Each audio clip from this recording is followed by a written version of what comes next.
Hi, I'm Joel Fetter with High Gear Media, and today we're going to take you along for our Great American Road Trip in the 6-month road test Hyundai Veloster. Now, this road trip encompassed over 5,000 miles over 3 weeks. This first leg that we're going to discuss right now was about 2,000 miles in 3 to 4 days, depending on how you look at it. And we went through many states. We visited Yellowstone National Park. We went from Portland, Oregon to our destination, Minneapolis, Minnesota. Now, as you can see here, we left during rush hour, about 5 p.m. on a Thursday, and we ran into traffic. The Veloster is not a bad car to sit in traffic in.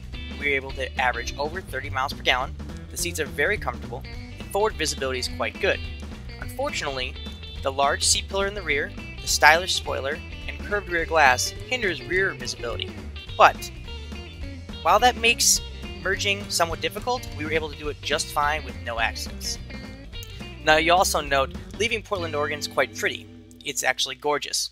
You'll look on the right side of the screen and you'll notice some white, what looks to be clouds, but those aren't clouds, those are actually mountains. Mount Hood to be exact. A very pretty view to be leaving on our road trip. Now, our major tour stop on the way out to Minnesota was Yellowstone National Park, and we got there just as the sun was rising at about 7 in the morning. It was gorgeous. There are a lot of buffalo on the road, so be cautious when driving. And when I say lots of buffalo, I mean a lot. Now, don't let your dog bark at the buffalo. They don't appreciate that. I can tell you that. Also, I want to introduce you to our little 9-pound Maltipoo. He was along for the ride. He'll come back later. We stopped in Norris, some gorgeous geysers, very pretty, especially with the sun rising. And we stopped and saw Old Faithful below. Very cool. We even had time to stop and do a quick photo shoot of the 6-month road test Veloster next to Yellowstone Lake. Speaking of Yellowstone Lake, we got to drive around its shoreline. Truly gorgeous. In fact, some of the quick facts about the lake: it's the second largest freshwater lake in the world, above 7,000 feet, features 110 miles of shoreline, and has 20-mile stretches of open water, and it encompasses 136 square miles. Did we mention it's gorgeous? We highly recommend driving around it. There are a lot less animals around the lake portion of the park, so you don't have to worry as much about those being on the road, but you will encounter them later, so just be cautious and don't speed too much. You could end up in trouble. Now, as you'll see, there are a lot of trees, but some of them have been burned down, some of them naturally, of course, and some were actually set to preserve the entire forest, and they were kind of culturing. It's very pretty in the Yellowstone National Park. There are a lot of tourists, a lot of campers, so beware. Also, watch where you're driving, pay attention at all times. The east side of Yellowstone National Park, we came in on the west side, features a lot of hills, so we're going up the hills based on the way we're going since we're going east. This made the Veloster work a lot harder, and you're really using all 4 cylinders. In fact, you could use the turbo engine at this point, especially when you're trying to pass. But it did keep up. It did have over 30 mile per gallon average for fuel economy, even while going uphill. It just created a lot more noise than one would like. This is where we talk about the lack of sound deadening, which makes the car really noisy when you're really revving the engine.